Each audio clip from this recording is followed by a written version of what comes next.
Puji bagi Allah Jalla Jalaluh yang karena nikmatnya kebaikan-kebaikan menjadi sempurna. Yang karena rahmatnya niat-niat baik hamba dapat terlaksana. Allahumma salli wa sallim ala abdika wa rasulika Sayyidina wa maulana Muhammadin wa ala alihi wa ashabihi ajma'in, amma ba'd. Ahibati fillah, emangnya ada apa dengan bulan Dzulhijjah? Kenapa teman-teman di kajian Pogi Jaya ini, Pogi ya, berinisiatif untuk mengadakan kajian dengan tema persiapan menuju Dzulhijjah?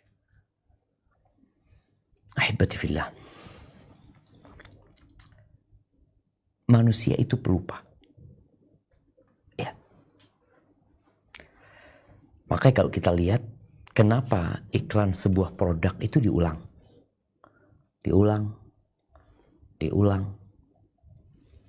Sampai kadang-kadang dalam 1 jam pengulangannya itu bisa puluhan kali. Hari ini diulang. Besok itu iklan produk diulang lagi.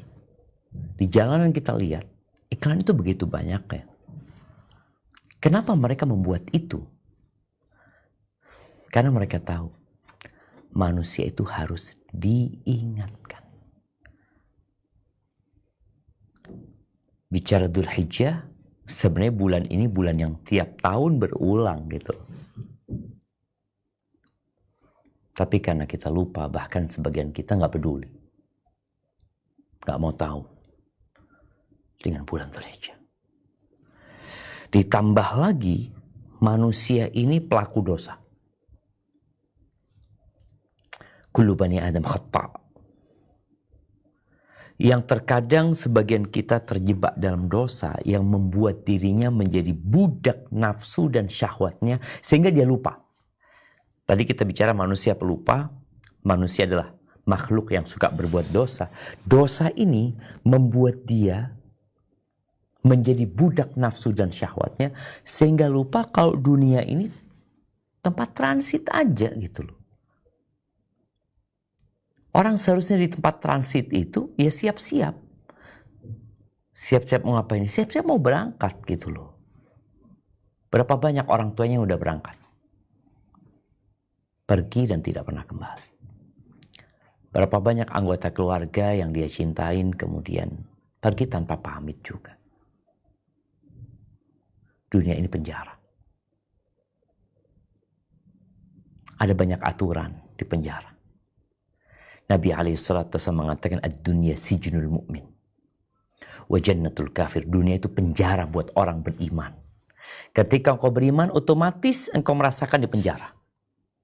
Otomatis. Dimanapun kau berada, engkau menjadi orang terkaya di Indonesia, menjadi dokter yang paling ahli dalam bidangnya. Ketika engkau beriman, otomatis engkau masuk penjara.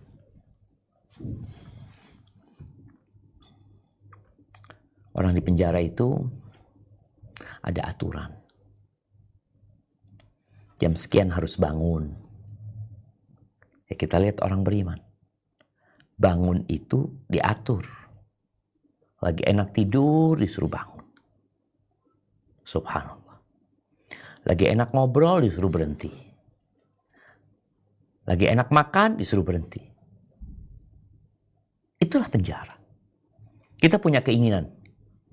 Orang di penjara punya banyak keinginan, tapi nggak semuanya bisa dipenuhin. Kenapa? Engkau di penjara. Ahibati fillah.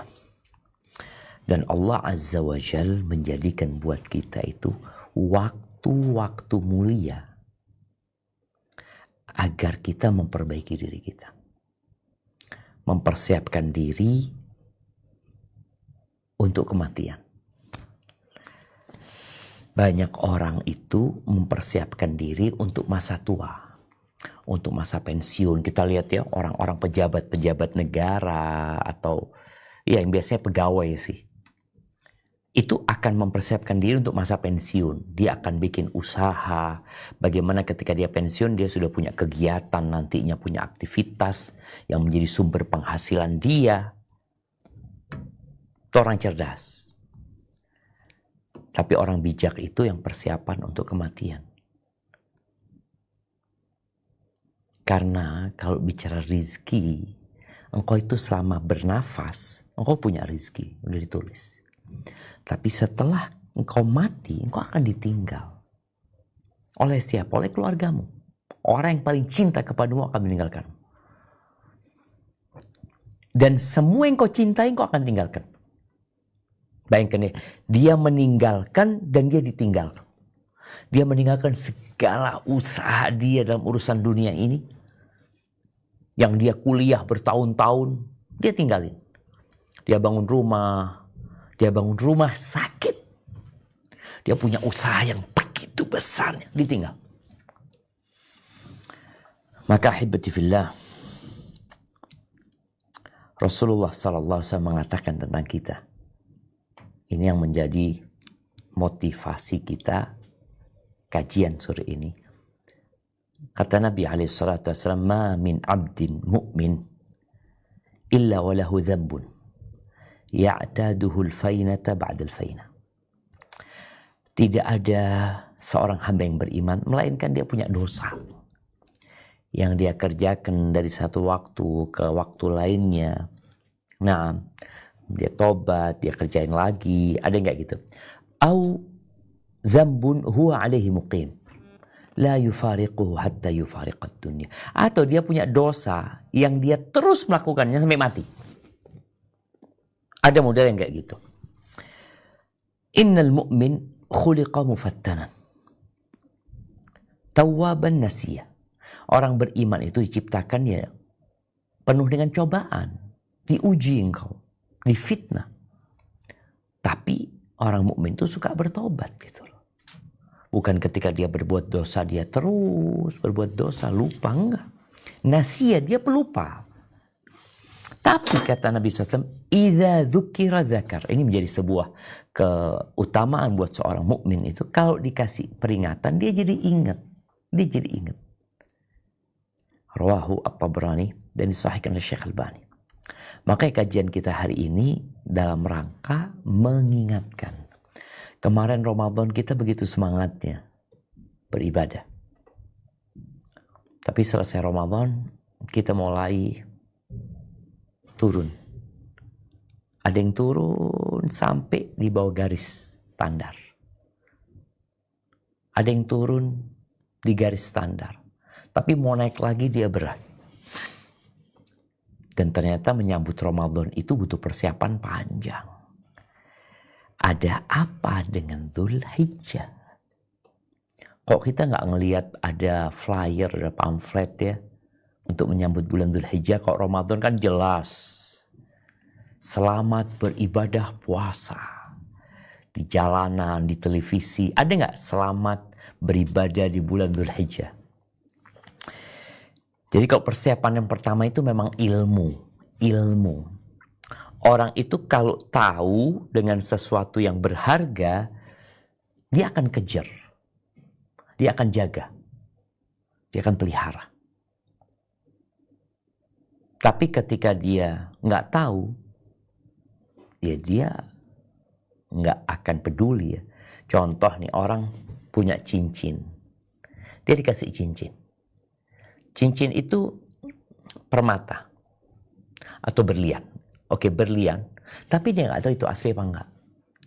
Ini biasa aja dia pakai sekedar buat gaya aja. Tapi ketika dia ngasih tahu, ngasih ilmu sama dia, dikasih tahu, Mas, itu cincin berlian.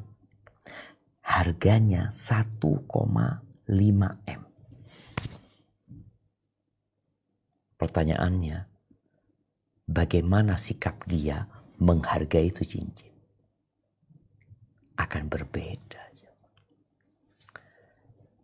Dan banyak di antara kita yang memang nggak punya ilmu tentang bulan-bulan Qomariyah, bulan-bulan Islam ini.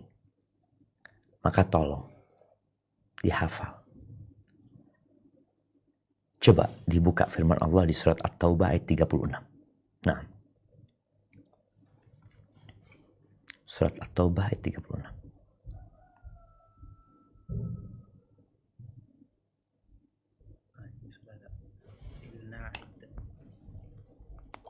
baca ya, Ustaz? Tafadhal.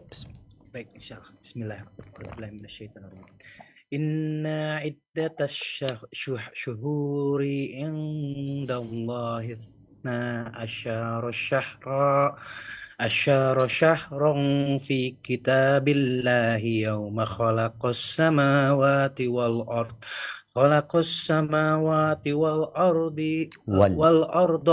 wal arda minha arba'atun hurum. Hurum. Arba'atun hurum. Dzalikad dinul qayyim fala tazlimu fihinna anfusakum wa qatilul musyrikina kaffatan bacanya kafatan kama yuqatilunakum kaffatan wa'lamu annallaha ma'al muttaqin. Sesungguhnya bilangan bulan pada sisi Allah ialah 12 bulan dalam ketetapan Allah di waktu Dia menciptakan langit dan bumi. Di antaranya 4 bulan haram, itulah ketetapan agama yang lurus. Maka janganlah kamu menganiaya diri kamu dalam bulan yang 4 itu. Dan perangilah kaum musyrikin itu semuanya sebagaimana mereka pun memerangi kamu semuanya. Dan ketahuilah bahwasanya Allah beserta orang-orang yang bertakwa. Barakallahu fiik. Kita lihat ya, jumlah bulan yang diketahui oleh kebanyakan umat manusia itu ya dimulai dengan Januari, diakhiri dengan Desember. Yang kita tahu di bulan-bulan itu nggak ada ibadah tertentu. Ibadah tertentu itu adanya di bulan-bulan yang ditetapkan oleh Allah Azza wa Jalla. Artinya manusia membuat sebuah bulan. Mungkin kalau bahasa dalam agama jadi bid'ah. Sesuatu yang baru gitu ya. Ya setiap agama, setiap peradaban, mungkin mereka punya kalender masing-masing. Mereka punya hitungan bulan masing-masing ya. Nggak apa-apa. Mamanya orang Yahudi punya, orang Nasoro punya, orang Cina punya, orang Konghucu punya. Tapi kita ini umat Islam. Dia memiliki bulan yang penetapannya ditetapkan oleh Tuhan pencipta langit dan bumi. Bukan hasil karya manusia. Allah sebut. Inna iddatasy syuhuri indallah, di sisi Allah itu 12 bulan. Di kitab ketetapan Allah pada hari penciptaan langit dan bumi. Bayangin. Di antara 12 bulan itu ada 4 bulan haram. 4 bulan haram. 3 nyambung, 1 terpisah. 3 nyambung, nah yang pertama yang nyambung itu yang kita sekarang lagi di penghujung bulan tersebut. Dzulqa'dah, kemudian Dzulhijjah, kemudian Muharram. Yang terpisah itu Rajab. 4. Allah katakan, ini bicara tadi ilmu. Ketika engkau tahu engkau di bulan haram, engkau harus tahu ada aturan yang ditetapkan berkaitan dengan bulan haram ini. Kalian jangan mendolimi diri kalian di bulan-bulan tersebut. Gitu. Artinya berbuat dosa itu terlarang sepanjang tahun, apalagi di bulan-bulan haram. Gitu. Dan Allah katakan, dzalika dinul qayyim. Ini agama yang lurus. Loh. Ini ajaran agama yang lurus. Tapi tadi banyak orang gak peduli. Coba tanyakan kepada diri kita. Coba semua merenung dan menghitung. Aku hafal gak bulan Hijriah? Baik. Kalau sudah hafal, diamalkan gak bulan itu? Atau diamalkan ya pakai atau tidak? Karena di bulan-bulan itu ada sunnah puasa. Di waktu-waktu tertentu umpamanya. Yang hafal aja kadang-kala nggak make. Kalau ditanya hari ini tanggal berapa Dzulqa'dah, nggak tahu. Yang dia tahu, insya Allah Idul Adha tanggal 17 Juni. Idul Adha itu nggak di bulan Juni. Nggak di tanggal 17 Juni. Idul Adha itu tanggal 10 Zulhijjah. Kalau bicara Juninya nanti bisa jadi Mei, bisa jadi Juli. Makanya tidak berkaitan dengan bulan-bulan buatan manusia, tapi berkaitan dengan bulan yang ditetapkan oleh Tuhan pencipta langit dan bumi. Bicara awal Dzulhijjah atau bulan Dzulhijjah secara umum yang termasuk bulan haram, Allah Azza wa Jalla bersumpah di surat Al-Fajr, ya, wal fajri walayalin ashar. Allah mengatakan demi fajar dan demi 10 malam. 10 malam apa? Allah tidaklah bersumpah kecuali untuk sesuatu yang memang agung. Untuk mengingatkan manusia. Manusia yang pelupa ini ketika dia baca diingatkan. 10 hari, 10 malam yang Allah bersumpah dengannya. Ibnu Abbas dan para sahabat lainnya mengatakan ayyamu ashri Dzulhijjah adalah 10 awal Dzulhijjah. Subhanallah. Bicara 10 awal Dzulhijjah ini, Rasulullah sallallahu alaihi wasallam bersabda sebagaimana diriwayatkan oleh Imam Bukhari, "Ma min ayyamin al-amalu salihu fiha ahabbu ila Allah min hadhil ayyam." Tidak ada hari-hari yang beramal soleh di hari-hari tersebut lebih dicintai Allah daripada beramal di 10 awal Dzulhijjah. Engkau sholat duha di 10 akhir Ramadan dengan sholat duha di 10 awal Dzulhijjah lebih utama di 10 awal Dzulhijjah. Engkau sholat malam atau sholat rawatib di 10 akhir Ramadan dengan sholat rawatib di 10 awal Dzulhijjah lebih utama di 10 awal Dzulhijjah. Engkau bersedekah di sana sama bersedekah di sini lebih utama di 10 awal Dzulhijjah. Semuanya. Tapi orang awam akan merasa aneh. Boleh jadi dia nggak pernah dengar, boleh jadi dia dengar udah lupa. Tapi di kalangan ulama yang membaca hadis ini jelas Nabi menjelaskan. Dan hadis ini diriwayatkan Imam Bukhari. Tidak ada hari-hari yang beramal soleh di dalamnya lebih dicintai Allah daripada beramal soleh di 10 awal Dzulhijjah. Oh, sebagian ulama ada yang mengatakan iya kalau siangnya itu lebih utama 10 awal Dzulhijjah. Tapi kalau malamnya 10 akhir Ramadan. Karena di situ ada satu malam yang lebih baik dari 1000 bulan. Ya jelas lah. Tadi satu malam itu lebih baik dari 1000 bulan. Tapi bukan semua malamnya. Ada satu malam aja.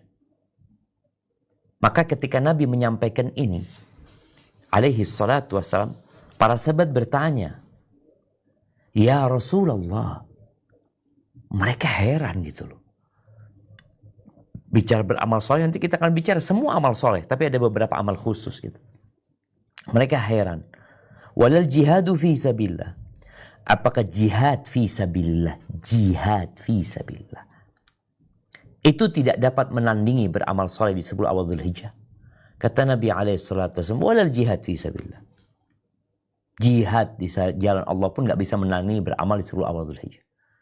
Gak bisa. Illa rajul. Kecuali satu kondisi. Seorang yang keluar dari rumahnya berjihad dengan harta dan jiwanya. Kemudian dia tewas dan gak pulang. Artinya kita tahu pahala mujahid ya. Mungkin Anda ingatkan kembali. Seperti apa sih pahala orang yang berjihad di jalan Allah Azza wa Jalla. Supaya kita kebayang bahwa ternyata beramal soleh di 10 awal Dzulhijjah ini lebih baik dari jihad.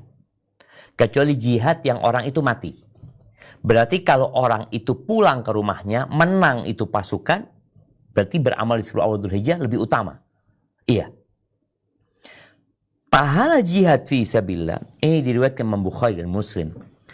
Datang seorang laki-laki kepada Nabi alaihi salatu wassalam, lalu dia mengatakan dullani ala amalin ya'dilul jihad. Tunjukkan kepada aku amalan yang setara dengan jihad. Dengan perang di mana seorang akan mengorbankan jiwa raganya. Mungkin dia cacat seumur hidup. kehilangan tangannya, kehilangan matanya. Dia tanya, apakah ada amalan? Apa jawab Nabi SAW? La ajidu. Aku nggak mendapati. Nggak ada gitu. Amalan yang sepadan dengan jihad nggak ada. Hal tastati, kata Nabi SAW. Apakah engkau bisa? Ketika seorang mujahid fi sabilillah, itu keluar dari rumahnya, tetanggamu hendak berangkat jihad. Tetanggamu keluar rumah, engkau masuk ke masjidmu. Fatakum wala taftur, engkau sholat terus, nggak berhenti. Sholat terus. Watasum wala tuftir, engkau puasa tiap hari dan tidak berbuka. Bisa. Nunggu mujahid ini pulang. Kalau dia sebulan, ya sebulan kau melakukan itu. Kalau dia 6 bulan, 6 bulan kau melakukan. Apa kata orang ini? Waman yastati'u dzalika, siapa yang bisa melakukan itu? Nggak ada. Makanya beramal di 10 awal Dzulhijjah ini lebih baik. Ya. Tapi kenapa kok kita biasa-biasa aja ya? Tidak ada penyambutan, gimana? Dan di 10 awal Dzulhijjah itu ada hari Arafah. Ada hari kurban. Tanggal 10 itu. Idul Adha. Yang kata Nabi SAW dalam hadis riwayat Abu Dawud, dikatakan inna a'zamal ayyam indallah yauman nahar. Sesungguhnya hari yang paling utama di sisi Allah, paling agung itu hari penyembelihan. Thumma yaumul qar. Kemudian hari setelahnya. Tanggal 11 Dzulhijjah. Ahibati fillah. Bagaimana kita menyambut? Yang pertama dengan ilmu. Kau sudah tahu keutamaannya. Amalan nanti kita kasih tahu. Ilmu juga. Tapi kita harus mempersiapkan diri. Niat gitu loh. Kalau setelah ilmu, yang kau punya niat. Niat apa? Ya niat untuk memaksimalkan 10 awal Dzulhijjah. Jemaah haji udah berangkat tuh, kita lihat. Mereka meninggalkan keluarganya, mereka diantar sama keluarganya. Nggak tahu, sebagian sudah mati. Sebagian jemaah haji Indonesia sudah mati. Baru turun pesawat udah mati. Dan nggak akan pernah kembali. Maka niat. Engkau sudah punya ilmu, engkau niat. Kalau waktu Ramadan, orang persiapannya apa? Oh, persiapan beli sirup, beli kurma. Bukan persiapan itu. Niat engkau mau beribadah. Apa kata Allah di surat At-Taubah ayat 46, menceritakan tentang orang-orang munafik yang ngomong doang. Oh, pinter ngomong. Tapi prakteknya nggak ada apa-apa dia. Menghayal jadi. Apa kata Allah di At-Taubah ayat 46? Coba kita baca.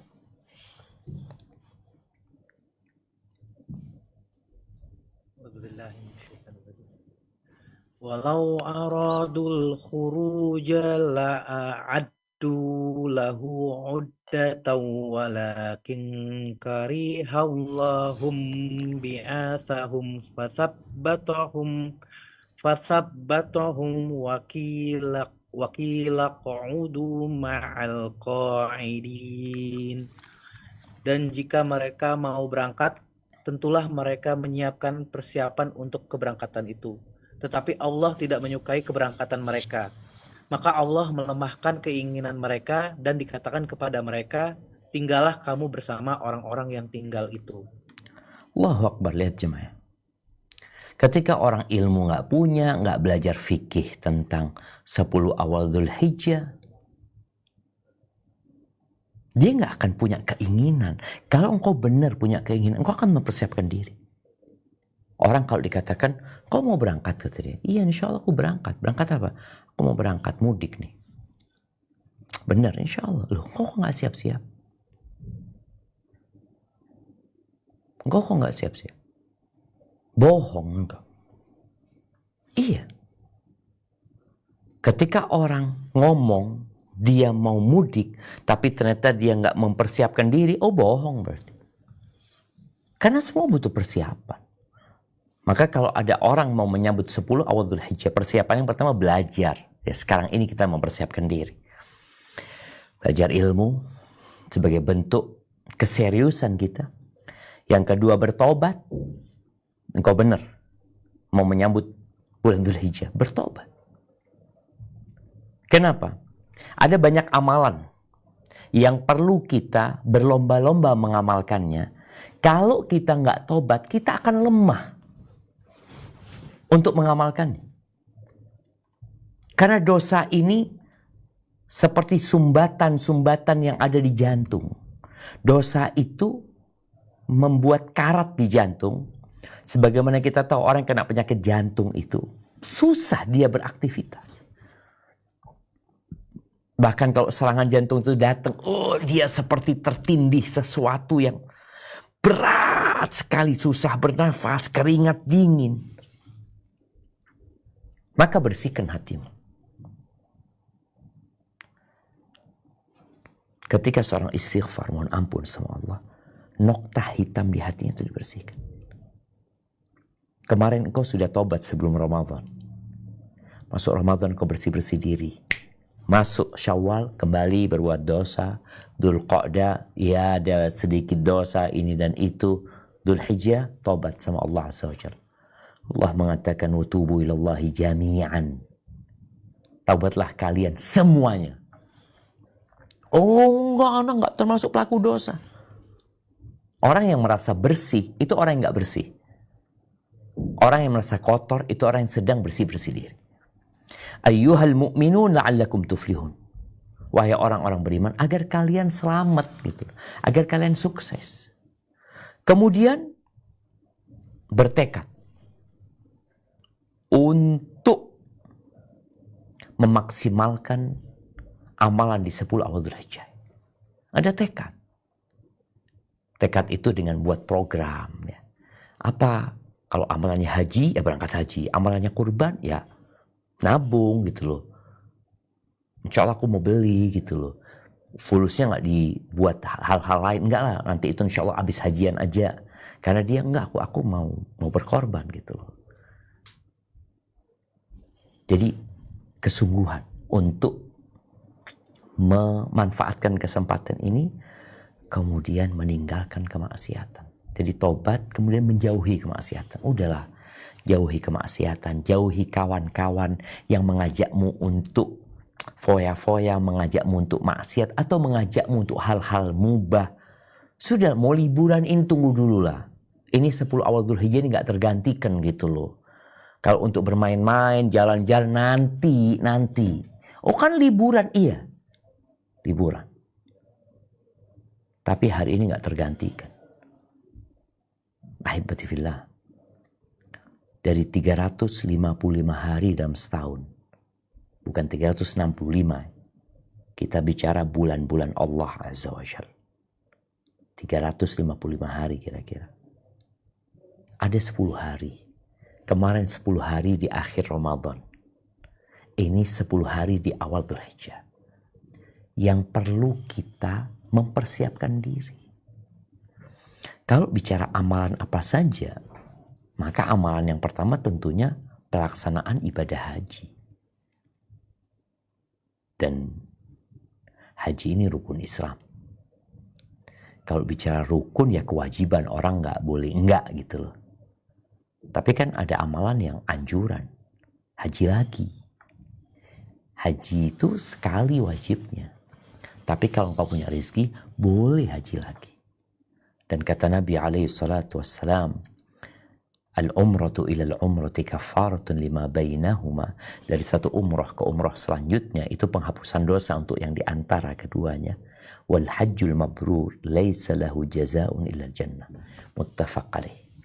Dan haji yang mabrur tidak ada balasan yang pantas buat dia melainkan surga Allah Azza wa Jalla. Kemudian man hajja. Maka haji ini di bulan Dzulhijjah tadi. Di 10 awal Dzulhijjah. Puncak pelaksanaannya. Man hajja falam yarfuth walam yafsuq. Raja'a kayawm waladathu ummu. Barang siapa yang berangkat haji. Kemudian dia menjaga lisannya. Dari ucapan-ucapan terlarang. yang kotor, dan menjaga raganya dari perbuatan dosa, hatinya dari perbuatan dosa, dia pulang seperti bayi yang baru dilahirkan oleh bunda. Dan Allah berfirman di surat Al-Baqarah ayat 197. Coba kita baca. Nah. Al-hajju ashhur ma'lumat faman faradu fihinnal hajja fala rafatha wala fasuqa wala jidala fil hajj wa ma taf'alu min khairi ya'lamhu Allahu wa tazawwadu fa inna khairaz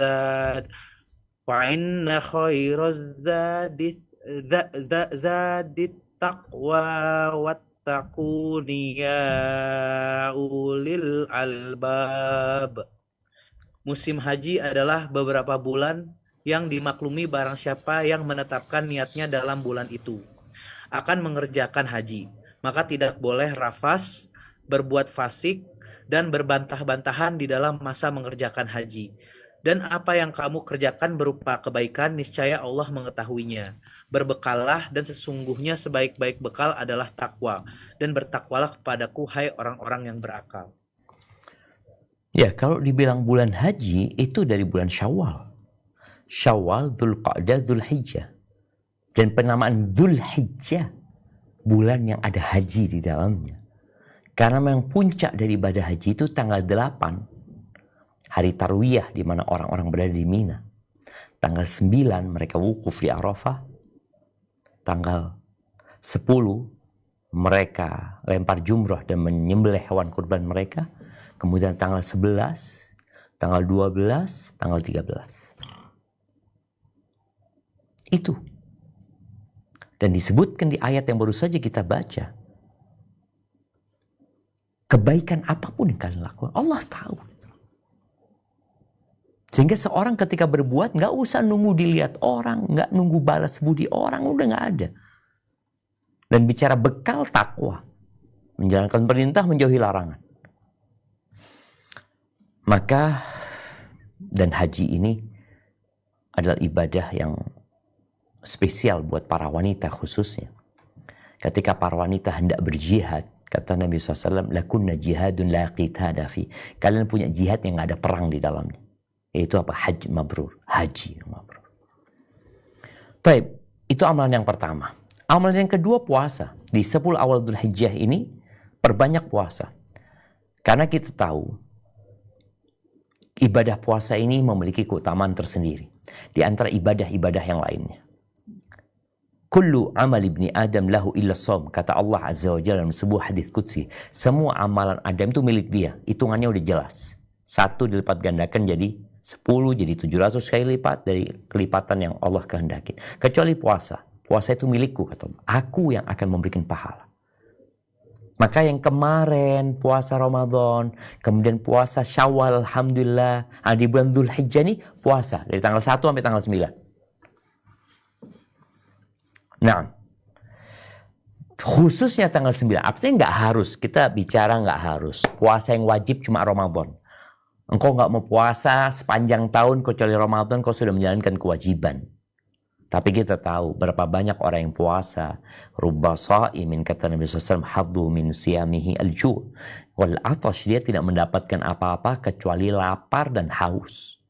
Dan ibadah puasa sunnah ini itu menyempurnakan yang wajib, yang kurang-kurang tadi. Tadi bicara puasa di tanggal 1 atau mau puasa tanggal 2-nya, tanggal 3 bebas. Yang penting di 10 hari ini kita boleh puasa 9 hari. Boleh puasa. Dianjurkan memperbanyak ibadah apa saja. Karena bicara hadis Nabi SAW, amal soleh apa aja. Kemudian ada puasa Arafah. Jadi kalau yang nggak mau puasa, usahakan puasa Arafah. Tanggal 9 Dzulhijjah. Kenapa? ketika Nabi SAW ditanya tentang puasa Arafah, ahtasibu 'ala Allah an yukaffira as-sanata allati qablah wa allati ba'dah. Aku berharap puasa Arafah itu menghapuskan dosa tahun lalu dan tahun yang akan datang. Tahun sebelumnya dan tahun sesudah. Bayangin. Ini menunjukkan kita banyak dosa. Dan Al-Imam Nawawi menyebutkan puasa di 10 awal Dzulhijjah, khususnya tanggal 1 sampai tanggal 9 ini, beliau mengatakan mustahab istihbaban syadidan. Itu sangat dianjurkan sekali. Ada beberapa riwayat dari istri-istri Nabi, kalau nggak salah Hafsah, yang dia mengatakan Nabi SAW kana la yad'u siyama tis'i Dzulhijjah. Nabi nggak meninggalkan puasa 9 hari Dzulhijjah. Dan di antara sahabat melakukannya adalah Abdullah bin Umar radhiyallahu anhu. Dia puasa tanggal 1 sampai tanggal 9 ya. Tapi sekali lagi ini bukan sebuah kewajiban. Ada hadis Aisyah yang mengatakan aku nggak pernah ngelihat Nabi SAW puasa di 10 awal Dzulhijjah. Maka para ulama menyebutkan ya Aisyah menyebutkan apa yang dia ketahui. Dan Hafsah menyebutkan apa yang dia lihat. Apa yang dia ketahui juga. Gitu. Artinya boleh jadi di beberapa tahun Nabi nggak puasa. Karena kan Nabi nggak selalu nginep di rumah istrinya. Artinya beliau nginep di rumahnya Aisyah dalam 9 hari sekali gitu. Sedangkan Hafsah menyebutkan Nabi puasa. Makanya Abdullah bin Umar puasa. Tapi sekali lagi, ini puasanya nggak wajib. Tapi sebuah kemuliaan dan keutamaan. Terus sholat malam. Amal apa saja? Karena kita tahu sholat malam ini, sebelum bicara sholat malam ya, memperbanyak sholat lah. Memperbanyak sholat sunnah di 10 awal Dzulhijjah. Sholat sunnah apa aja? Mulai dari yang rawatib, mulai yang duha ya, mulai sholat di antara dua adzan, yang di antara adzan dan iqamah, kemudian sholat sunnah mutlak, sholat malam. Karena kata Nabi SAW, as-salatu khairu mawdu'. Sholat itu sebaik-baiknya ibadah yang ditetapkan, yang diletakkan itu sholat. Faman sya'a falyastakthir, man sya'a falyastaqil. Yang mau silahkan diperbanyak sholatnya. Yang mau dikitin terserah gitu loh. Kita tidak bicara kewajiban. Kalau kewajiban ya mau nggak mau harus kau lakukan. Tapi disinilah kalau bicara cinta, Allah itu akan mencintai orang yang bukan hanya mengerjakan yang wajib. Ditambahi yang sunnah, yang sampai Allah cinta kepada dia. Maka usahakan ya kita punya perencanaan. Engkau di 10 awal Dzulhijjah, umpamanya aku akan sholat 40 rakaat. 17 wajib, 11 sholat malam, 12 rawatib. Oh kayaknya kurang. Aku mau sholat 60 rakaat. Tambahin duha 8 rakaat umpamanya. Kemudian aku mau sholat qobliyah asar. Ada 4 rakaat. Oh, tapi nggak masuk rawatib. Aku mau sebelum maghrib juga mau ke masjid. Setelah adzan mau sholat juga umpamanya. Sebelum isya juga udah berapa tuh. Jadi kita butuh perencanaan. Oh aku mau baca Quran. Aku mau hatamin Quran. Karena di hari-hari mulia ini para salafus soleh semangat untuk mengamalkan semua kebajikan. Oh aku akan memperbaiki silaturahimku. Aku akan berbagi, aku akan bersedekah. Kemudian yang selanjutnya adalah memperbanyak zikir.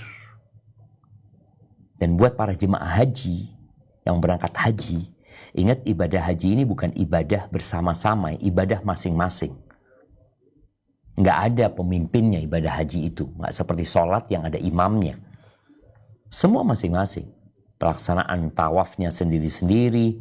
Pelaksanaan wukufnya sendiri-sendiri. Lempar jumrohnya sendiri-sendiri. Maka ya Ketika Nabi SAW ditanya dalam hadis riwayat Imam Ahmad, "Ya Rasulullah, ayyul jihadi a'zamu ajran?" Jihad yang seperti apa yang paling banyak pahalanya? Nih ya, para sahabat itu selalu ingin yang maksimal gitu. Bukan yang sah saja. Ingin yang paling maksimal. Qala aktsaruhum lillahi dzikran. Kata Nabi SAW, yang paling banyak zikirnya. Fa ayyu sha'imina a'zamu ajran? Orang puasa yang seperti apa yang paling banyak pahalanya? Yang paling banyak zikirnya. Orang sholat seperti apa yang paling banyak pahalanya? Yang paling banyak zikirnya. Orang zakat seperti apa yang paling banyak zikirnya? Yang paling banyak pahalanya? Yang paling banyak zikirnya. Haji seperti itu.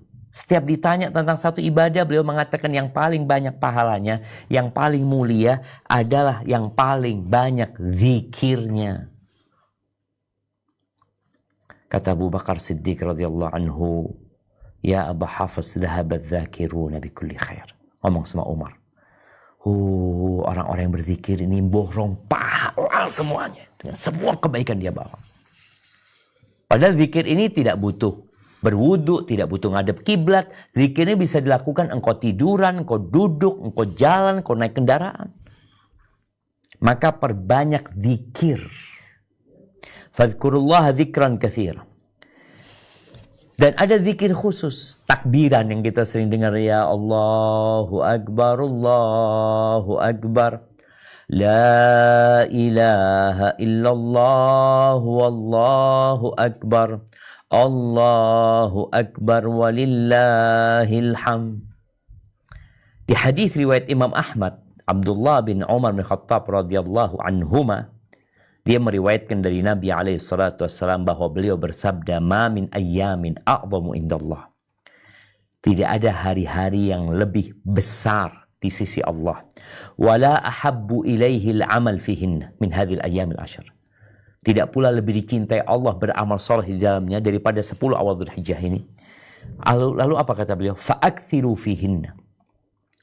Perbanyak kalian, di 10 awal Dzulhijjah ini memperbanyak apa? At-tahlil.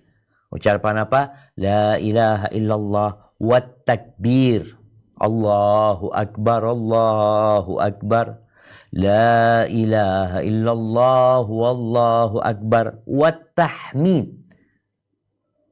Dan alhamdulillah, perbanyak. Maka Imam Bukhari menyebutkan ya bahwasanya periwayat hadis yang baru saja kita baca, Abdullah bin Umar bin Khattab dan Abu Hurairah radhiyallahu anhuma yakhrujani ila suq fi ayyamil ashr yukabbirani wa yukabbiru nas bitakbirihima. Dua orang ini berangkat ke pasar ya, di 10 awal Dzulhijjah untuk bertakbir. Dia berangkat ke pasar. Allahu Akbar, Allahu Akbar. La ilaha illallah, wallahu Akbar. Allahu Akbar walillahil hamd. Berangkat ke pasar untuk takbir. Dan orang-orang dengar takbirnya dua orang ini, akhirnya mereka ikut bertakbir. Karena manusia itu pelupa, perlu ada yang mengingatkan. Mengingatkan tidak hanya dengan menjelaskan hadisnya, tapi dengan mempraktekkan. Wa kana Umar bin Khattab radhiyallahu anhu yukabbir fi qubbatihi bi Mina. Di 10 awal Dzulhijjah dia bertakbir di tendanya di Mina. Dia singgah di Mina. Fayasma'u ahlul masjid fayukabbirun. Yang di masjid dengar takbirnya Umar, mereka bertakbir. Wa yukabbiru ahlul aswaq. Dan orang-orang di pasar dengar takbirnya Umar, mereka ikut takbir. Sampai Mina itu bergetar dengan takbir. Subhanallah. Maka dianjurkan bertakbir dan mengangkat suaranya sebagaimana dipraktekkan oleh para sahabat Nabi. Sebagian ulama berpendapat dianjurkan bertakbir itu ketika melihat hewan ternak. Sekarang kan kita ngelihat ya, nanti ketika sudah masuk 10 awal Dzulhijjah ya, kita melihat ada orang jualan hewan ternak di pinggir jalan, atau ada orang sedang memelihara hewan untuk dikurbankan. Maka dianjurkan ketika melihat itu bertakbir. Lihat hewan, Allahu Akbar, Allahu Akbar. La ilaha illallah, wallahu akbar. Allahu Akbar walillahil hamd. Adapun Imam Ahmad mengatakan dianjurkan secara mutlak ya. Secara mutlak dianjurkan. Nggak nunggu ngelihat hewan ternak, apalagi di kota-kota besar yang mungkin sulit melihat hewan ternak. Kemudian dianjurkan takbir setelah sholat ya. Setelah sholat dianjurkan untuk bertakbir. Ini dimulai sejak fajar hari Arafah ya. Disebutkan oleh para ulama tinggal masalah berapa kali bertakbir. Jadi setelah kita membaca Astaghfirullah, Astaghfirullah, Astaghfirullah, Allahumma antas salam, ya baca la ilaha illallah, kemudian kita membaca takbir. Taib, kemudian bersedekah. Ya, kita tahu fadilah sedekah ya. Jangan bakhil. Kau punya rezeki nih 10 awal Dzulhijjah, kesempatan untuk bersedekah, untuk berbagi. Tapi kalau kau punya rezeki sekarang, ya udah bagikan sekarang. Jangan nunggu bulan Dzulhijjah, karena boleh jadi engkau nggak sampai ke bulan Dzulhijjah. Walaupun kita tinggal sepekan lagi masuk bulan Dzulhijjah. Perbanyak sedekah, dan kata Nabi SAW, "Ma naqasat sadaqatun min mal." Ingat, sedekah itu tidak mengurangi harta, dan yang engkau sedekahkan sejatinya itu adalah pemberian Allah Azza wa Jalla. Itu dari Allah. Engkau yang keluarkan bukan duitmu sebenarnya. Duitnya Allah Azza wa Jalla. Kemudian berkurban. Ya, coba disiapkan surat Al-Hajj ayat 34 ya. Al-Hajj 34 bicara berkurban. Kita tahu syariat kurban ini berkaitan dengan kisah Nabi Ibrahim alaihissalam. Nabi Ibrahim itu cinta sama anaknya karena udah lama ditunggu. 86 tahun baru punya anak Ismail. Setelah punya anak, diletakkan di Mekah, nggak ketemu sama anaknya. Bertahun-tahun datang, anaknya udah besar, disuruh sembelih. Engkau nggak disuruh menyembelih anak. Engkau disuruh mengorbankan yang kau senangi demi keselamatan. Kalau engkau punya rizki, sembelih onta. 1 ekor buat seorang. Atau 1 ekor sapi buat seorang diri. Iya. Diniatkan buat keluarga. Atau 1 domba. Kalau enggak, ya onta bisa buat 7 orang. Sapi bisa buat 7 orang. Domba hanya untuk 1 orang. Coba dibuka firman Allah di surat Al-Hajj ayat 34. A'udzu billahi minasyaitonir rajim. Bismillahirrahmanirrahim. Walikulli ummatin ja'alna man sakal liyadhkuru mallahi ala ma razaqahum min bahimatil an'ami fa'ilahukum Hamzah. fa'ilahukum Ilalanya panjang. fa'ilahukum ilahu wahidun falahu aslimu wa basyiril mukhbitin. Dan bagi tiap-tiap umat telah kami syariatkan penyembelihan kurban supaya mereka menyebut nama Allah terhadap binatang ternak yang telah direzekikan Allah kepada mereka. Maka Tuhanmu ialah Tuhan yang Maha Esa. Karena itu berserah dirilah kamu kepadanya dan berilah kabar gembira kepada orang-orang yang tunduk patuh kepada Allah. Allahu Akbar jemaah. Dan kalau bicara berkurban ini lebih utama daripada yang terjadi di Idul Fitri. Di Idul Fitri itu ada zakat fitr atau zakat fitrah. Kemudian sholat Id. Sedangkan di Idul Adha itu Allah perintahkan sebagai bentuk syukur kita kepada Allah Azza wa Jalla atas nikmat yang Allah berikan untuk berkorban. Makanya ketika Allah memberikan Al-Kautsar kepada Nabi SAW. Allah mengatakan, Inna a'tainakal kautsar.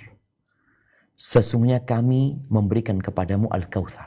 Baik, dikasih nikmat nih. Apa yang perlu dilakukan sebagai bentuk syukur? Fasalli li rabbika wanhar.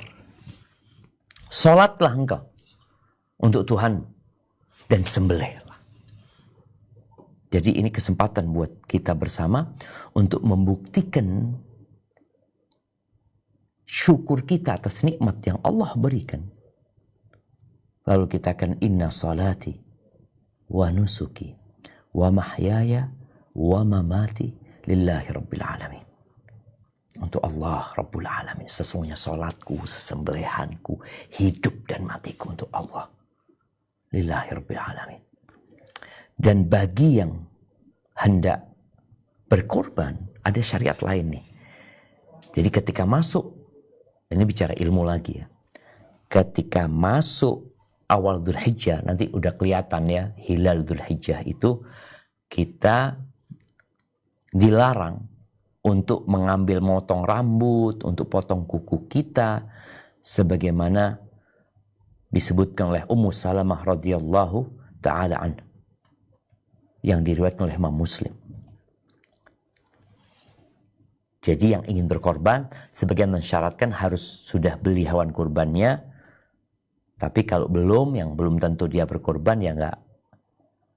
Dia masih enggak apa-apa potong rambut sama potong kuku. Tapi kalau niat lebih baik. Sejak masuk awal Dzulhijjah, itu sudah tidak mengambil rambut dan kukunya. Sampai dipotong hewan kurbannya, baru engkau potong rambut, engkau potong kuku. Karena biasanya kan orang Idul Fitri, oh dia kepingin tampil indah, ya bagus. Nabi SAW menyuruh kita menahan diri. Setelah engkau potong hewan kurbanmu, engkau potong rambutmu, engkau potong kuku. Sebagaimana para sahabat melakukan itu ya, di mana Ibnu Umar radhiyallahu taala anhu, beliau kalau habis potong hewan kurbannya, beliau potong rambutnya. Kemudian berkaitan dengan hari Arafah jamaah. Hari Arafah ini kata Nabi sallallahu alaihi wasallam ya, "Ma min yaumin akthar min an yu'tiqallah fihi 'abidan minan nar min yaumi Arafah." Tidak ada hari-hari yang Allah lebih banyak membebaskan hambanya dari api neraka lebih daripada hari Arafah. Wa innahu la yadnu. Allah itu mendekat. Di hari Arafah itu thumma yubahi bihimul malaika. Kemudian Allah membanggakan ya, hamba-hambanya yang wukuf di Arafah. Yang di seluruh dunia mereka puasa, yang di Arafah mereka wukuf. Lalu Allah mengatakan, ma arada haula. Apa sih yang mereka inginkan? Maka ingat, usahakan di hari Arafah kita puasa. Yang haji benar-benar memaksimalkan hari Arafah itu untuk banyak berdoa. Sebaik-baiknya doa adalah doa Arafah. Dan sebaik-baiknya yang dibaca oleh aku dan oleh nabi-nabi sebelum aku adalah La ilaha illallah wahdahu la syarikalah lahul mulku wa lahul hamdu wa huwa ala kulli syai'in qadir. Itulah beberapa amalan yang perlu diperbanyak. Ya, di antara amalan lain tentunya tadi kita sebutkan membaca Al-Quran, beristighfar, berbakti kepada orang tua, menyambung silaturahim, menyebarkan salam, berbagi makanan, memperbaiki orang-orang yang bertikai, amar ma'ruf nahi mungkar, menjaga lisan dan kemaluan, jaga matanya, ya, mengunjungi orang sakit, mensolatin jenazah. Apa aja lah jemaah. Amal soleh pokoknya 10 hari itu maksimalkan kita memperbanyak amal soleh. Barakallahu fiik. Itu mungkin yang dapat Ana sampaikan pada kesempatan kali ini. Kurang lebihnya mohon maaf. Kita masuk ke sesi tanya jawab. Ana kembalikan ke host kita hari ini. Jazakumullah khair. Jazakumullah khairan Ustaz. Baik, ini sepertinya sudah banyak sekali yang raise hand. Untuk kita langsung saja ke sesi tanya jawab. Saya mungkin mulai dengan Bu Neneng ini atau Dr. Neneng Umur Rizki. Saya unmute, silakan pertanyaannya Bu Neneng kepada Ustaz Syafiq. Nah, Assalamualaikum warahmatullahi wabarakatuh Ustaz. Semoga Allah merahmati Ustaz. Waalaikumsalam warahmatullahi wabarakatuh. Tanya Ustaz, itu niatnya itu kapan dalam apa? Maksudnya kalau bulan puasa kan itu malam bulan puasa, awal bulan puasa tuh malamnya ya Ustaz. Kalau yang Dzulhijjah itu kira-kira itu kapan niatnya untuk melaksanakan amal ibadah di bulan Zulhijjah. Yang kedua Ustaz, yang mau Ana tanyakan itu zakat itu kata Ustaz katanya harus berbanyak zikir, maksudnya gimana ya? Ana nggak paham Ustaz, yang kalau kita berzakat itu harus berzikir, banyak berzikir lebih afdol. Yang ketiga Ana mau tanya Ustaz, kalau hari Arafah itu di Indonesia kira-kira pukul berapa? Dan sampai batasannya itu sampai dari misalkan nih kalau di Indonesia misalkan jam 4 sampai subuh atau gimana itu ininya untuk kita berdoanya di hari Arafah. Jazakallah khairan. Masya Allah. Barakallahu fiik. Terima kasih Ibu Neneng. Barakallahu fiik. Naam jemaah. Ya, pertanyaan yang menarik sekali ya, berkaitan dengan niat puasanya itu kapan? Ada perbedaan antara puasa wajib sama puasa sunnah. Kalau puasa wajib itu niatnya harus di malam hari. Sebelum fajar terbit, kita itu harus punya niat.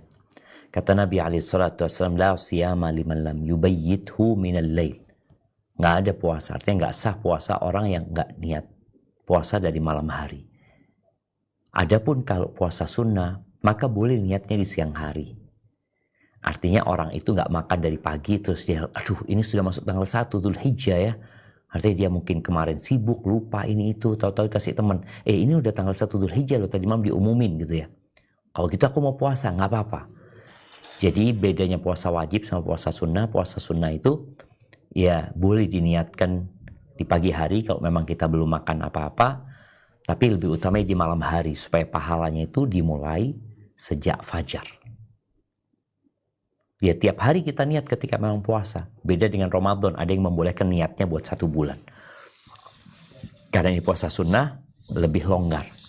Itu yang pertama. Yang kedua, bicara hadis Nabi SAW ketika ditanya ya, yang paling banyak pahalanya orang berjihad, orang puasa, orang bersedekah, orang berzakat, orang berhaji. Kan Nabi SAW mengatakan, aktsaruhum lillahi dzikran, yang paling banyak zikirnya. Artinya orang ini bersedekah, dia banyak zikir. Jadi bukan hanya, kan ada orang yang memang nggak ahli puasa dia nggak ahli sholat malam, dia nggak ahli, ya amalan-amalan fisik mungkin dia kurang, tapi dia banyak sedekah, dia banyak berzakat. Ini orang yang banyak zakat ini, yang paling baik yang mana? Ini sama-sama nih, ini zakat 1 juta, ini zakat 1 juta. Mana yang lebih utama? Yang paling banyak zikirnya.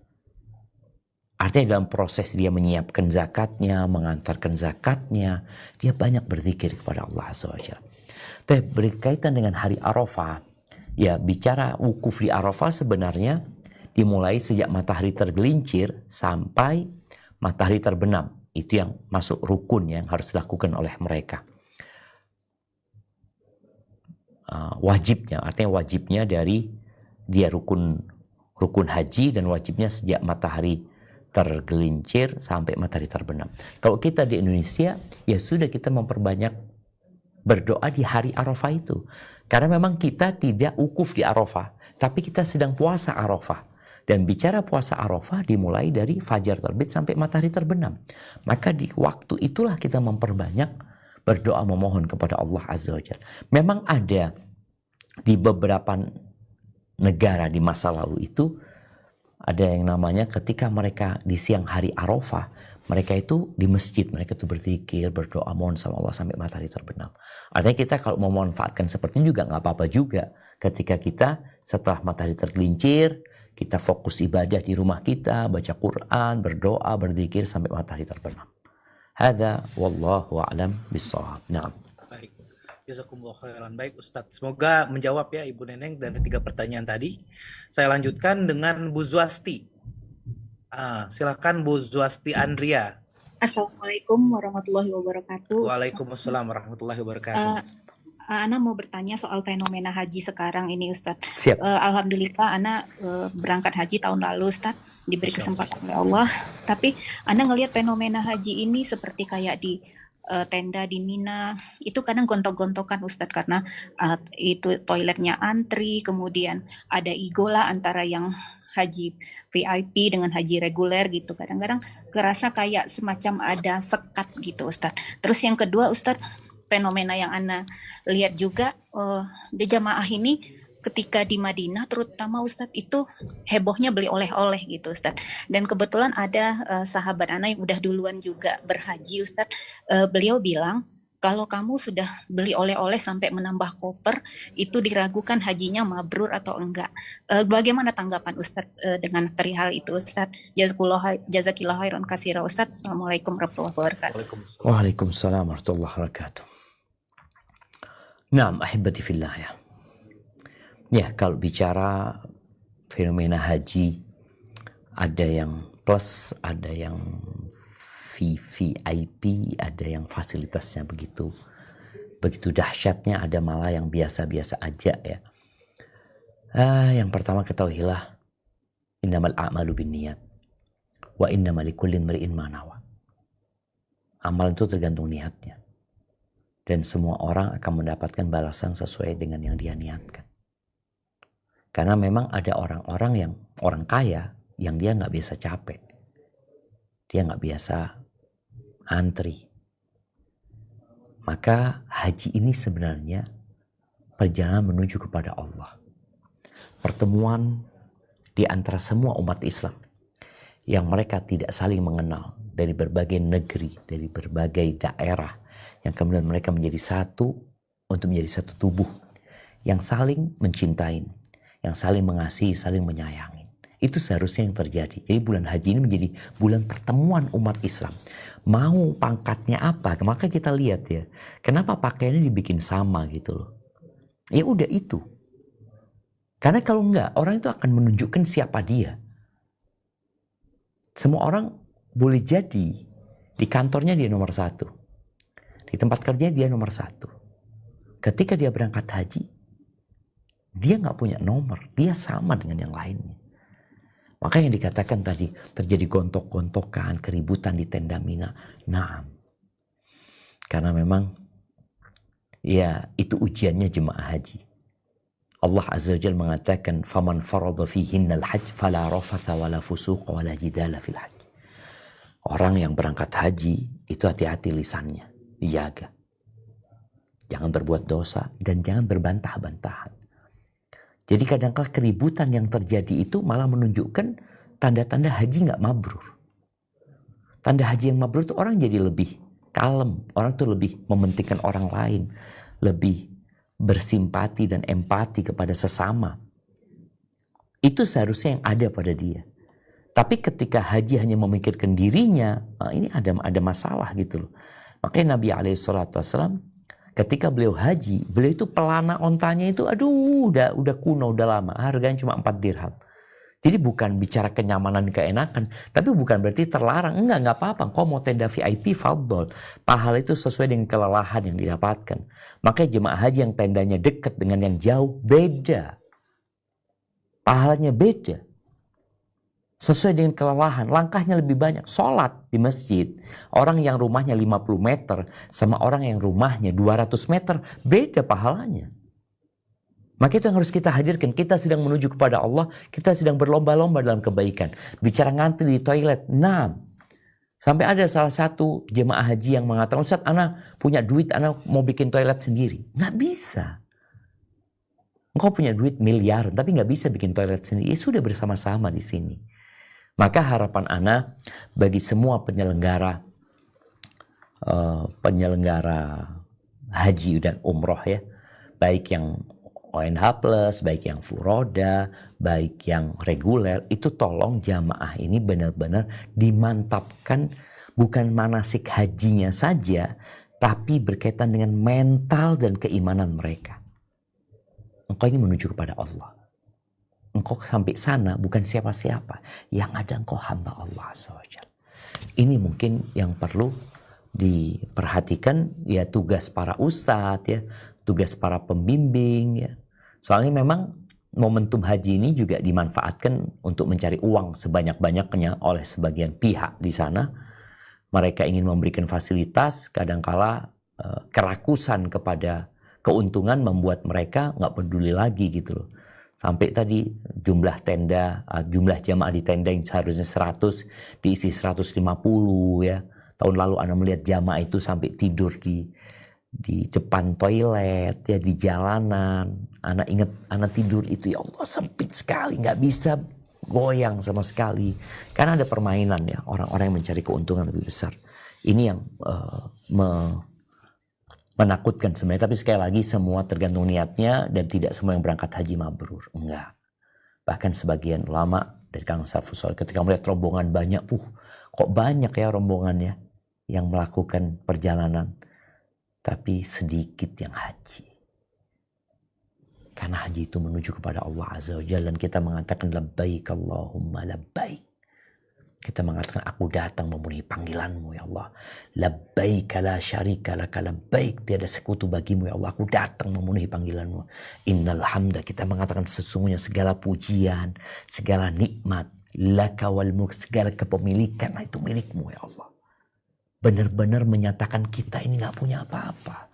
Maka tolong yang berangkat haji lupakan siapa engkau. Satu yang harus engkau ingat. Engkau hamba Allah. Dan yang lainnya sama. Juga hamba Allah. Yang terbaik di antara semua itu yang paling bertakwa kepada Allah SWT. Adapun fenomena belanja oleh-oleh, nggak apa-apa. Jadi dalam berhaji jualan juga nggak apa-apa gitu loh. Makanya Allah katakan dari surat Al-Baqarah yang kita baca setelahnya itu Allah menyebutkan, kok ana lupa ayatnya coba. Nah,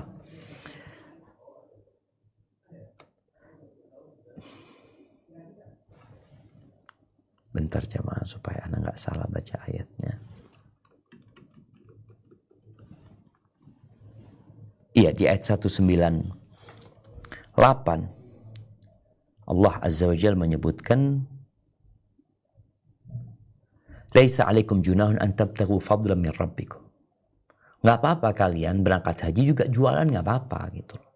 Mencari rezeki nggak apa-apa. Boleh jadi dia bekerja juga seperti yang jadi pembimbing umpamanya. Pembimbing haji sebagai mutawif atau dia sebagai pegawai kerja nggak apa-apa. Jualan juga nggak apa-apa. Nggak dilarang gitu sama Allah Azza wa Jalla. Karena dulu orang bingung. Dulu mereka biasanya pelaksanaan ibadah haji itu juga menjadi momentum untuk buka bazar gitu loh. Nggak apa-apa. Jadi belanja oleh-oleh juga nggak apa-apa. Bukan hanya di Medina. Di Mina pun kita belanja nggak apa-apa. Untuk membeli oleh-oleh. Karena juga kita tahu kita dianjurkan untuk berbagi dengan saudara-saudara kita. Tapi jangan sampai akhirnya kita lebih sering ke pasar daripada beribadah ke masjid. Hadza wallahu a'lam bissawab. Baik. Jazakumullah khairan Ustadz. Mungkin saat ini saya mau membacakan beberapa pertanyaan yang dari chat Ustadz. Terlebih dahulu ini ada beberapa pertanyaan yang setipe untuk saudari-saudari kita, para akhwat yang menanyakan terkait dengan puasa di bulan Zulhijjah. Bagaimana dengan kaitannya jika masih punya hutang di bulan Ramadan, dan bagaimana kaitannya bila itu mau dikodok bersama puasa Ramadan yang kemarin karena nifas. Waktu itu halangannya karena nifas, jadi mau dikodok apakah bisa seperti itu? Dan bagaimana kaitannya jika puasa tersebut dengan dua niat? Nah, apakah misal bayar hutang dengan puasa Zulhijjah?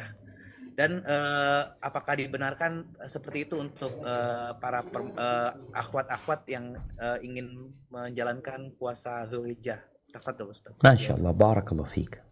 Iya, ya kita tahu ya, orang yang berhalangan ketika Ramadan yang nggak puasa, maka dia punya kewajiban untuk melunasi utang-utang. Waktu untuk melunasi utang itu ya dari sejak Ramadan ke Ramadan selanjutnya. Jadi kira-kira ada waktu 11 bulan selain hari-hari yang dilarang puasa. Jadi engkau bebas. Engkau mau bayar kapan silahkan. Engkau mau bayar, aku kayaknya Ustaz Ahsan akan gunakan untuk bayar utang, nggak apa-apa. Tapi niatnya wajib, nggak bisa digabungin dengan sunnah. Tapi engkau melaksanakan pembayaran utang itu di hari-hari yang mulia. Jadi kalau orang anak takut Ustaz, anak Ahsan bayar dan sekalian dapat keutamaan hari-harinya, nggak ada masalah. Tapi bukan puasa sunnah. Namun usahakan ketika Arafah puasa khusus. Hari Arafah bukan puasa qadha. Karena itu puasa sunnah yang akan mendapatkan pahala diampuni dosa tahun lalu dan tahun yang akan datang. Mungkin seperti itu. Jadi buat para wanita, engkau punya pilihan. Kalau engkau memang nggak mau puasa sunnah karena memang engkau khawatir takut nggak bisa bayar utang, ya sudah engkau niatkan puasa qadha. Tapi kalau engkau punya niatan enggak, Ana insya Allah akan membayar hutang dengan puasa Senin Kemis Ustaz. Senin Kemis Ana akan puasa dengan niat qadha. Nah, itu juga akan dapat fadilah harinya, tapi niatnya puasa qadha. Silahkan seperti itu. Tapi kalau tanggal 9 Dzulhijjahnya hari Arafah, usahakan niat memang ya puasa Arafah. Puasa sunnah gitu ya. Hadza wallahu a'lam bishawab. Baik, insyaallah. Jazakumullah khairan. Kemudian pertanyaan selanjutnya terkait dengan kurban, Ustadz. Ini juga dari chat dengan Jihan dan Willy ini setipe. Mana yang lebih utama, kurban satu kambing sendiri atau satu sapi tapi iuran 7 orang? Mohon penjelasannya. Kemudian dikatakan juga ini ada seorang 34 tahun belum menikah, apakah kurbannya bisa diwakili dengan ayahnya? Nah, bagaimana terkait dengan hukum berkurban, Ustadz? Tafadhol jawabannya. Iya, mungkin dimulai dari hukum berkurban. Hukum kurban ini sunnah muakkadah, sunnah yang ditekankan. Karena ini ujian cinta. Kalau kewajiban, orang melakukan ya terpaksa. Aduh ya gimana sudah kewajiban. Tapi Allah jadikan ini sunnah muakkadah yang tidak diwajibkan, tentunya buat orang yang memiliki kemampuan. Itu pendapat yang lebih kuat. Makanya ini jadi bukti cinta. Kau punya motor harga 50 juta, masa korban nggak bisa? Kau punya mobil harga 1 M, kok korbannya mungkin satu kambing yang kecil. Jadi ya sebuah keutamaan yang kalau engkau mau tafadhol, tapi engkau tercela sekali ya orang yang mampu kemudian tidak berkurban. Kalau bicara kurban ini sebenarnya satu keluarga itu cukup ya kalau kepala keluarganya berkorban. Ini menjawab pertanyaan yang kedua tadi, diniatkan insya Allah semua anggota keluarga dapat pahalanya. Tapi yang korban tetap satu orang, artinya bapak. Mereka nggak kurban. Kalau tiap anggota keluarga mau kurban, ya fadhol. Karena ini memang diperintahkan setiap orang itu, ya sudah engkau punya kelebihan harta, fadhol engkau berkorban. Istri punya duit mau berkorban sendiri, boleh. Anak mau berkorban sendiri, boleh. Tapi kalau bicara minimal ada satu rumah itu satu orang yang korban, itu minimal gitu. Tapi kalau setiap orang anaknya juga mau berkorban, ayah aku punya duit, ayah aku mau korban, itu tafadhol, gak usah dilarang gitu. Karena dia hendak mencari kemuliaan. Mana yang lebih utama sekarang? 1 ekor domba atau 1 ekor sapi bertujuh? Wallahu a'lam bishawab, pendapat yang lebih kuat sepertinya 1 ekor domba. Jadi urutannya seperti ini. Yang paling utama itu berkorban 1 ekor onta sendirian. Atau engkau mau 10 ekor onta, 200 ekor onta nggak apa-apa. Sendirian. Buat engkau mau berkorban buat Allah Azza wa Jalla. Boleh, itu lebih utama. Jadi 1 ekor onta sendirian. Atau 1 ekor sapi sendirian. Setelah itu baru 1 ekor domba. Setelah itu 1 ekor onta 7 orang. 1 ekor sapi 7 orang. Hanya saja memang kadangkala beberapa teman itu memikirkan masyarakat. Dia mengatakan, anak kalau korban kambing Ustaz, nggak ada yang makan Ustaz. Karena masyarakat memang nggak makan gitu. Akhirnya sayang sama dagingnya. Akhirnya dia memilih korban sapi karena untuk memikirkan maslahat lain. Tapi kalau bicara keutamaannya, maka lebih utama 1 ekor kambing daripada 1 ekor sapi bertujuh. Ahibati fillah, ingat. La yanalallah luhumuha wala dima'uha walakin yanaluhu taqwa minkum. Daging dan darahnya nggak nyampe kepada Allah. Yang nyampe kepada Allah ketakwaan kalian. Maka ingat ketakwaan kalian. Itu yang perlu diperhatikan. Nah, Jazakumullah khairan. Baik, mungkin saya berikan ke satu pertanyaan lagi, penanya yang raise hand kepada Ummu Muhammad. Kepada Ummu Muhammad, dipersilakan. Assalamualaikum warahmatullahi wabarakatuh, Ustaz. waalaikumsalam warahmatullahi wabarakatuh. Nah, tafadhali. Nah, berkenaan dengan kurban, 1 orang bisa untuk satu hewan kurban seperti kambing tadi bisa untuk 1 keluarga. Apakah juga bisa untuk keluarga yang sudah wafat, umpamanya seorang ayah? Jadi bagaimana itu niatnya? Kemudian berkenaan dengan kambing tadi yang katanya karena banyak orang yang tidak bisa memakan daging kambing. Kenapa maksudnya tidak bisa? Ana taunya Rasulullah SAW itu memakan daging kambing. Asalkan tidak berlebihan, insya Allah baik begitu kan? Apakah memang ada statement yang menyatakan tidak boleh memakan daging kambing menyebabkan darah tinggi dan lain sebagainya, ataukah itu hanya mitos aja dan mungkin pengelolaan yang salah? Mohon penjelasannya Ustadz. Jazakumullahu khairan. Assalamualaikum warahmatullahi wabarakatuh. Waalaikumsalam. Masya Allah. Iya, barakallahu fiik. Ya, berkaitan dengan cukup tadi ya, 1 ekor kambing, 1 keluarga, seorang ayah menyembelih untuk dirinya dan keluarganya, ya insya Allah masuk yang hidup dan yang mati.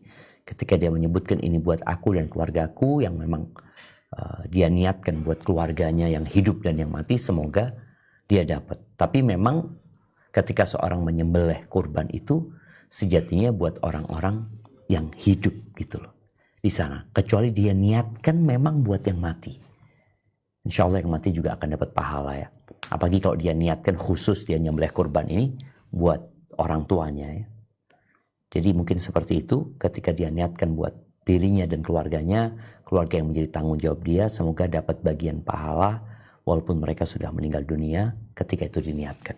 Adapun bicara daging kambing, iya, jadi memang apakah sunnah makan daging kambing? Pendapat yang benar enggak disunnahkan makan daging kambing. Itu ya boleh kita makan daging kambing, dan Nabi SAW makan daging kambing. Kalau kita suka sama daging kambing karena Nabi memakannya, maka semoga kita dapat pahala karena kita mencintai itu disebabkan Rasulullah SAW. Tapi sejatinya makan daging kambing ini mubah. Kalau bicara ada orang yang nggak suka, ada orang yang memang nggak terbiasa. Kita lihat ada orang-orang yang vegetarian, yang dia nggak makan itu daging, atau ada daerah-daerah yang memang di tempat itu mereka makan daging sapi gitu loh. Mereka ketika makan daging kambing bukan dikarenakan darah tinggi ini dan itu. Tadi disebutkan oleh Ummu Muhammad, kadang-kadang masalah pengelolaannya, iya boleh jadi. Akhirnya mereka nggak suka makan kambing itu karena orang yang masak di tempat mereka itu ada aroma nggak enak gitu, sehingga mereka nggak mau makan daging kambing seperti itu. Jadi bukan masalah mitos, tapi kadang-kala masalah kebiasaan aja ya. Tapi sekali lagi memang ada pilihan, kita itu ada pilihan tadi onta, sapi, kambing, dan Nabi SAW ketika haji wada beliau menyembelih 100 ekor onta. Beliau korbankan untuk Allah Azza wa Jalla. Hadza wallahu a'lam bissawab. Nah. Jazakumullah khairan Ustadz. Baik, karena juga waktu, mungkin bisa diberikan closing statement atau penutup Ustadz untuk kita semua sebagai pesan untuk dibawa pulang. Tafadhol. Masya Allah, barakallahu fiik. Iya, kita udah dengar tadi ya, dari awal sampai akhir kita dengar tentang bagaimana persiapan untuk awal Dzulhijjah ini. Sebagai penutup, ketahuilah bahwa dalam beribadah kepada Allah kita tidak akan mampu menjalankannya tanpa bantuan Allah. Ingat, kita tidak akan mungkin mampu berhaji, kita tidak akan mungkin mampu berkorban, kita tidak akan mungkin mampu berpuasa kecuali Allah bantu kita. Oleh karena itu, perbanyak doa mohon sama Allah Azza wa Jalla. Perbanyak baca la haula wa la quwwata illa billah. Di surat Al-Fatihah kita mengatakan iyyaka na'budu wa iyyaka nasta'in. Hanya kepadamu kami beribadah dan hanya kepadamu kami minta pertolongan. Maka bagi semuanya, sambil menunggu awal Dzulhijjah, perbanyak doa, perbanyak mohon pertolongan Allah Azza wa Jalla. Jangan sampai di bulan masuk bulan Dzulhijjah kita sakit. Jangan sampai masuk 9 puasa Arafah kita sakit, akhirnya kita nggak bisa puasa. Maka banyak berdoa, mudah-mudahan dikasih kekuatan bukan